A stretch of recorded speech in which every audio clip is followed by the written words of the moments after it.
नमस्कार, स्वागत है आपका सी न्यूज भारत में। मैं हूं आपके साथ वैष्णवी। वक्त हो चला है न्यूज बुलेटिन का। इस बुलेटिन में हम जानेंगे कहां हो रही है कांग्रेस प्रदेश कार्यकारिणी की बैठक। साथ ही जानेंगे कहां स्कूल परिसर में शिक्षिका से छेड़खानी करने वाले बदमाश को पुलिस ने किया गिरफ्तार। ऐसी ही तमाम बड़ी खबरों पर करेंगे विस्तार से चर्चा। छत्तीसगढ़ में मुख्यमंत्री भूपेश बघेल पहुंचे राजीव भवन। कांग्रेस प्रत्याशी कार्यकारिणी की बैठक शुरू। कांग्रेस मुख्यालय राजीव भवन में ली जा रही है बैठक में कांग्रेस संगठन चुनाव एवं सदस्यता अभियान के संबंध में होगी चर्चा। छत्तीसगढ़ से सीनू संवाददाता अजीत यादव की रिपोर्ट। एएसपी बेमेतरा ने किया थाना सिटी कोतवाली बेमेतरा का परेड व वार्षिक निरीक्षण। पुलिस अधीक्षक बेमेतरा धर्मेंद्र सिंह के निर्देश पर अतिरिक्त पुलिस अधीक्षक बेमेतरा पंकज पटेल ने थाना सिटी कोतवाली बेमेतरा का कीट परेड व वार्षिक निरीक्षण किया। छत्तीसगढ़ से सीनू संवाददाता अजीत यादव की रिपोर्ट। जांजगीर चांपा जिले के बुमनीडीह पुलिस ने एक आदतन बदमाश को शिक्षक से स्कूल परिसर में छेड़खानी के मामले में रिपोर्ट दर्ज करने के चंद घंटे बाद ही गिरफ्तार कर जेल भेज दिया है। आज दिनांक थाना बुमनीडीह अंतर्गत जो है प्रार्थना एक रिपोर्ट दर्ज कराई कि आज जब वो अपने बच्चे के साथ भ्रमण कर रही थी तो एक व्यक्ति जो है उसके साथ जो है हाथ बांह को पकड़ कर छेड़छाड़ी कर दिया है।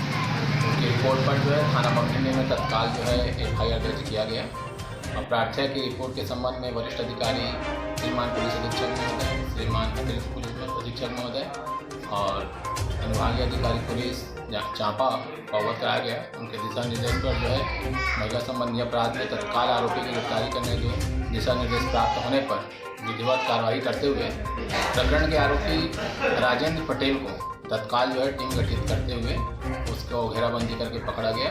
उसके विरुद्ध में अपराध घटित सबूत पाए जाने पर तत्काल जो है उसको न्यायिक रिमांड पर माननीय न्यायालय पेश किया गया। छत्तीसगढ़ से सीनू संवाददाता अजीत यादव की रिपोर्ट। छत्तीसगढ़ में किसानों ने सरकार से सहकारी समितियों में अग्रणी किसानों को नकद में खाद दिए जाने की मांग रखी है। वहीं बीते दिनों किसानों ने मुख्यमंत्री कृषि मंत्री छत्तीसगढ़ के नाम पत्र देकर खाद वितरण की व्यवस्थाओं में बदलाव की मांग रखी थी। राज्य में रबी फसल की बुआई हो चुकी है और 2 महीने से लगातार खाद की कमी की वजह से किसान परेशान हैं।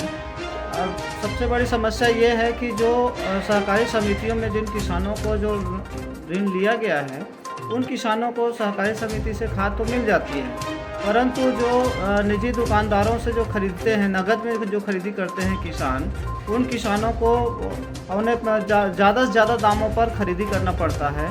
जैसे कि 266 रुपये की बोरी यूरिया है और उसे बाहर में निजी दुकानों से जब खरीदना होता है तो उस परिस्थिति में 700 से 900 रुपये के दाम पर खरीदना पड़ता है।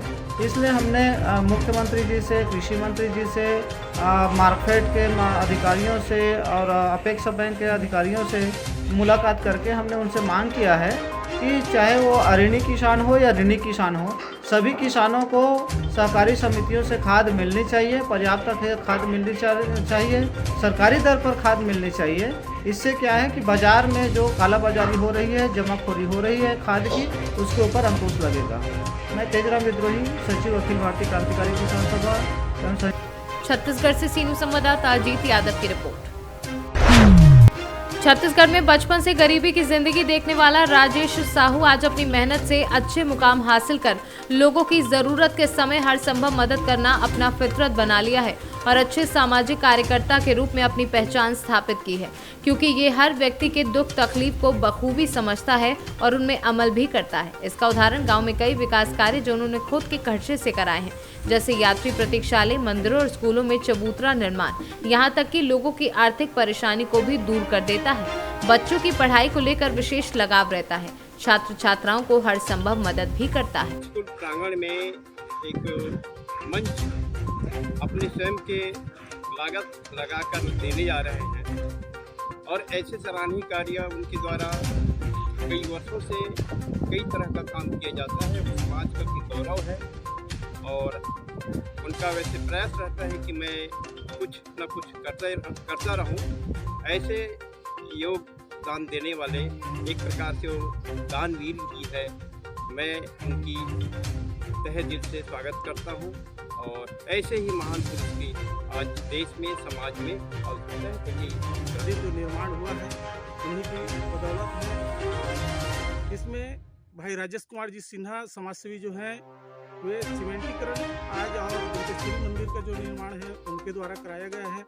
वे अभी हाल ही में और एक हाथा का निर्माण जो करा रहे हैं भाई राजेश कुमार सिन्हा द्वारा, और हमारे साथी रूपचंद जैन इस समिति के सचिव हैं, उनके द्वारा भी बहुत ही सुंदर सराहनीय।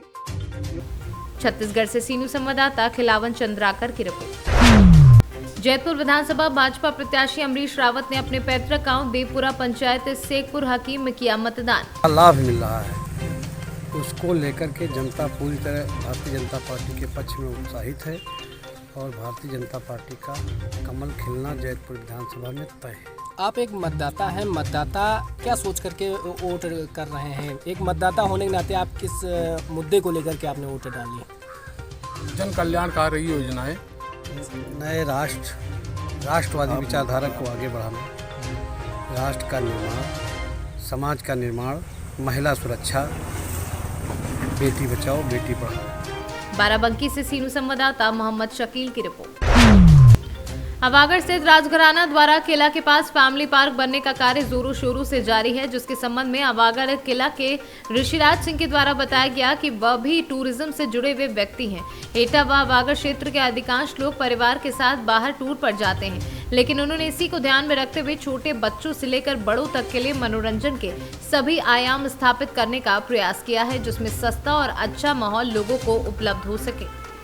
महाराज जी, ये किला परिसर अवागढ़ में ये क्या कंस्ट्रक्शन चल रहा है?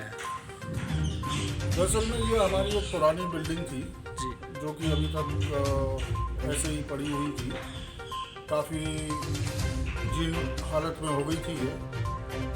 शायद पब्लिक ने इसको पहले भी देखा है, काफ़ी जीर्ण थी। अब इसका थोड़ा काम करा करके जी, और मैं अक्सर एटा भी जाता था, यहाँ के जो पब्लिक हमारे पास आती थी तो सबों का एक ही वो रहता था कि यहाँ पे ऐसी कोई भी जगह नहीं है जहाँ की परिवार के संग जा कर के कुछ पल व्यतीत किए जाएं।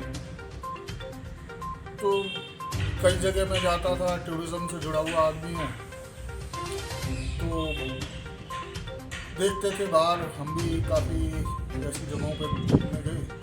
तो ये एक प्लान आया कि क्यों ना यहाँ पे कोई ऐसा चालू किया जाए जो कि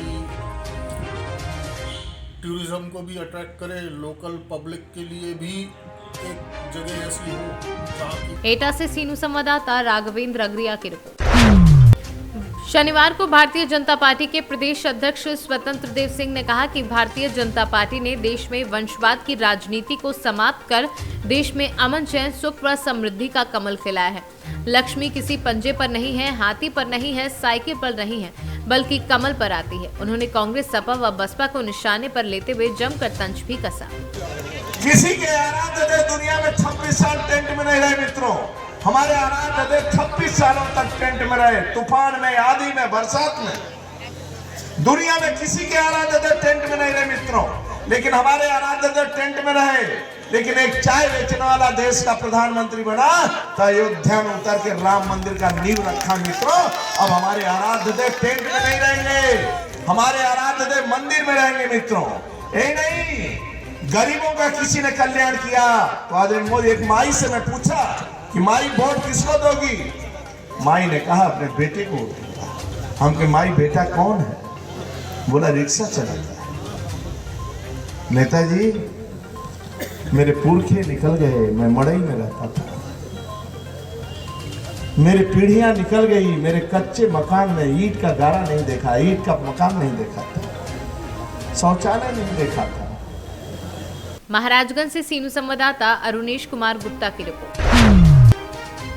उत्तर प्रदेश की राजनीति में सपा नेता एवं सांसद आजम खान हमेशा से ही चर्चा का विषय बने रहते हैं। वह पिछले 2 साल से सीतापुर की जेल में सत्ता परिवर्तन के बाद दर्ज हुए 100 से अधिक मुकदमों में बंद हैं। बावजूद इसके वह अभी लोगों के दिलों में किस तरह बसे हैं। इसकी बानगी रामपुर में उस समय देखने को मिली जब उनकी रिहाई की मांग को लेकर एक दलित परिवार ने अपने घर में बने मंदिर में मौजूद भगवान की प्रतिमा के सामने दीपक जलाकर उनकी रिहाई की मन्नत मानी। आजम खान 2 साल से उन मुकदमों की और उनकी रिहाई के लिए मैं और मेरा पूरा परिवार हमेशा संघर्ष करता है, हमेशा प्रयास करे हैं आजम खान साहब की रिहाई के लिए। और एक बार फिर आजम खान साहब की रिहाई के लिए हमने अपने भगवान से दुआ मांगी है कि आजम खान साहब की परेशानियां ख़त्म हो, आजम खान साहब शीघ्र अतिशीघ्र रिहा होकर हमारे बीच में हों, क्योंकि रामपुर उनके बिना यकीन अनाथ हो गया है। रामपुर को और हम सब क्यों आज ही वजह क्या थी करने की, आज 26 फरवरी क्यों? नहीं, कोई ऐसी खास वजह नहीं रही। हम हमेशा से सब कुछ जो आजम खान साहब की रिहाई के लिए हो सकता है और हमसे बन पड़ता है वो हमेशा से करते चले आए हैं। आज 26 फरवरी वो दिन है जिस दिन ने हमसे आजम खान साहब। रामपुर से सीनू संवाददाता साजिद खान की रिपोर्ट। संभल में ठेला लगाने वाले पर बुलेट सवार ने पीछे से जोरदार टक्कर मार दी और वे रफू चक्कर हो गया। बुलेट से टक्कर इतनी जोरदार थी कि मौके पर ही ठेले वाले की मौत हो गई। जब मृतक के गांव सरथल खेड़ा में सूचना मिली तो परिवार में हड़कंप मच गया। वे अकेला ही कमाने वाला था। अब उस परिवार के ऊपर संकट खड़ा हो गया है। मेरा नाम तो नरेश पाल है। नरेश पाल जी, आपको क्या जानकारी हुई, इस एक्सीडेंट कैसे हुआ है, क्या दुर्घटना हुई, इसमें मृत्यु हो गई? हम गांव में थे जी, तो हमें पता लगा कि हमारे गांव की मोटरसाइकिल चंदोसी से जा रही थी जी। उसने देखा कि ये पकौड़ी वाले तो हमारे गांव के ही हैं जी। बुलेट से ये टक्कर मार के वो नीचे पड़े हुए थे जी। और तब गांव को फोन करा, हम गांव से गाड़ी लेके अपनी और आए। अच्छा, जिनकी मृत्यु हुई है दुर्घटना में उनका क्या नाम है? प्रताप। कितनी उम्र रही होगी इनकी? इनकी है 45 से 46 वर्ष करीब। क्या करते थे ये पकौड़ी। क्या नाम है आपका? जयप्रकाश। जयप्रकाश जी, आप जो दुर्घटना हुई है इसमें मृत्यु हुए हैं, कौन है आप इनके? हम इनके बड़े भाई हैं। बड़े भाई हैं। बड़े भाई हैं। क्या जानकारी हुई, आप कैसे हुई है दुर्घटना? गाँव में 6-7 जी, तो हमारे गांव की मोटरसाइकिल। कितने भाई हैं जी? मिली है। कितने भाई बहन हैं आप लोग परिवार? 6 भाई हैं साहब। ये जो आपके भाई जिनकी दुर्घटना में मृत्यु हो गई, क्या करते थे? ये पकौड़ी बेचते थे। अच्छा, क्या जानकारी हुई आपको, कैसे हुई है दुर्घटना? ये दुर्घटना गांव से मोटरसाइकिल से उन्होंने खबर दी हमें जी जी। हाँ, तो क्या कहा उन्होंने आपसे? ये कहा कि एक्सीडेंट हो गया प्रताप का। तो आप लोग भागे फिर वहाँ दुर्घटना? हाँ, लोग भागे हम। ठीक। आपको कैसे सूचना मिली? गांव वालों ने बताई? कौन से गांव रहती हैं आप? सिलेटा। कितने बच्चे हैं आपके पास? 4 बच्चे हैं। क्या क्या हैं? 3 लड़का 1 लड़की। क्या करते थे ये? पकौड़ी बनाते। पकौड़ी बनाते थे। क्या नाम है इनका? वो बताते नहीं, प्रताप नाम है। कहाँ के रहने वाले हैं आप लोग? संभल से सीनू संवाददाता सोनू वाशने की रिपोर्ट। फिलहाल इस बुलेटिन में इतना ही। देश दुनिया की तमाम बड़ी खबरों के लिए देखते रहें सी न्यूज़ भारत।